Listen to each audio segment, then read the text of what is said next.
Students, today I shall discuss the topic Adivasi struggle. Like scheduled caste, scheduled tribes are also the social groups recognized by the Indian constitution as specially marked by poverty, powerlessness and social stigma. And the Jana or tribe were described to be the people of forest whose distinctive habitat in the hill or forest areas shaped their economic, social, and political attributes because they are more close to the forest and their economy is based on the things they collect from the forest. However, ecological isolation was nowhere absolute. In case of Adivasis, the movement of populations from one area to another further complicates the condition of Adivasis. As today, barring the northeastern states, there are no areas of the country that are inhabited exclusively by tribal people. That means all the places where tribal people used to reside were occupied by non-tribals, because when non-tribals moved to the tribal districts of central India and tribal people from the same districts have to migrate to plantations or mines or factories and other places for employment. Okay, so in the areas where tribal population are concentrated, their economic and social conditions are usually much worse than those of non-tribals, because tribal people were more close to the nature and they were not related to the complication of the urban societies. So their condition was worse than other sections of people. And after occupying tribal land, the non-tribal exploited the resources and the impoverished and exploited circumstances under which Adivasi live. And it can be traced historically to the pattern of accelerated resource extraction started by the colonial British government and continued by the government of independent India. So the system of exploitation was started by the colonial government and that system continued by the Indian government after independence too. So their condition did not change after independence. So from the late 19th century onwards, the colonial government reserved most forest tracts for its own use, severing the rights that Adivasis had long exercised to use the forest for gathering produce and for shifting cultivation. And after independence and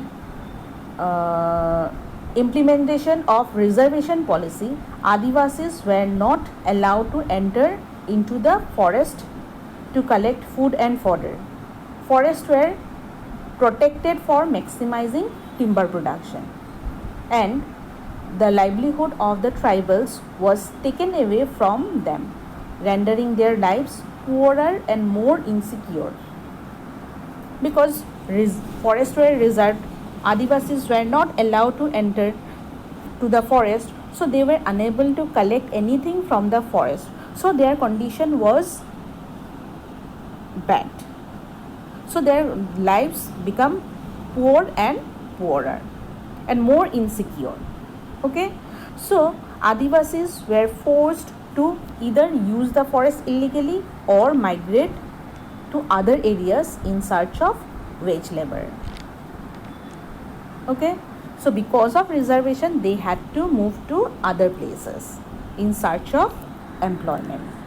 Okay, the independence of India in 1947 should have made life easier for Adivasis, but it was not the case. As already I have mentioned that the Indian government continued to exploit the resources. isn't it? So why their condition was not better?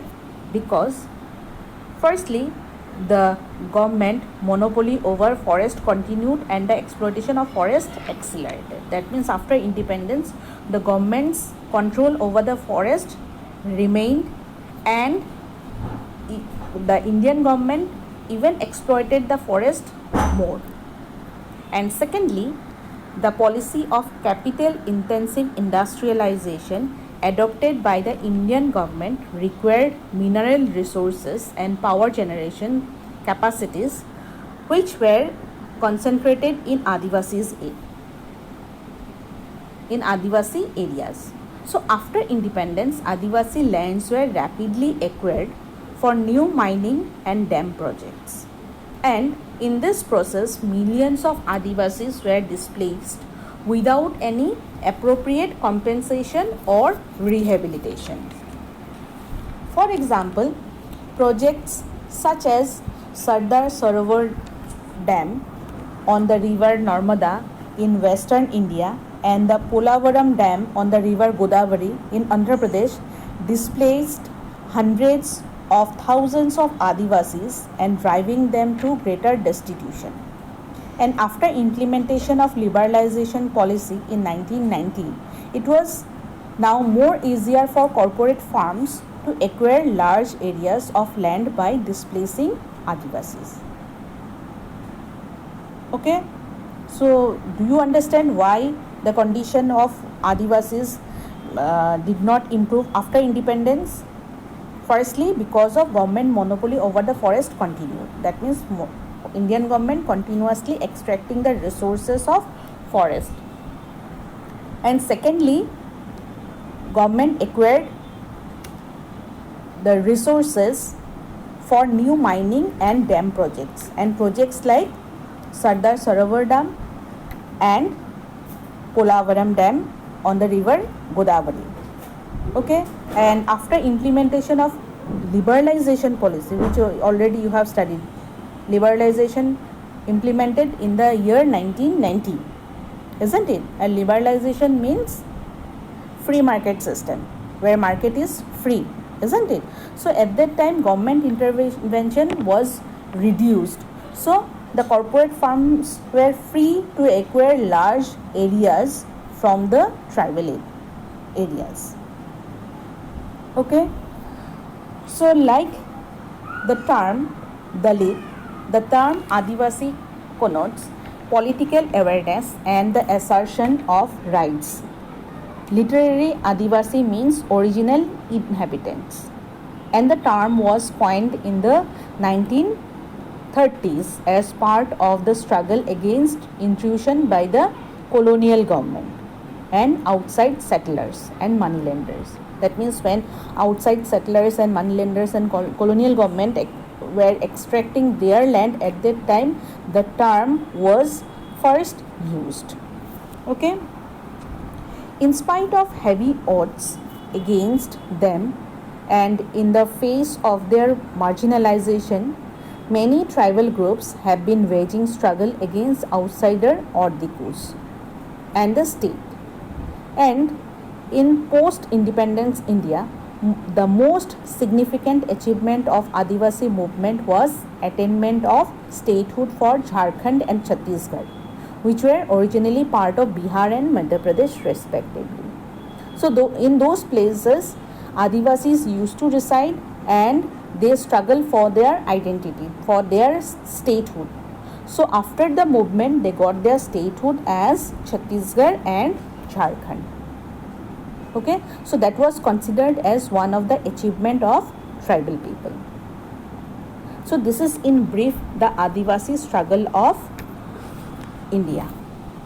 Okay, thank you.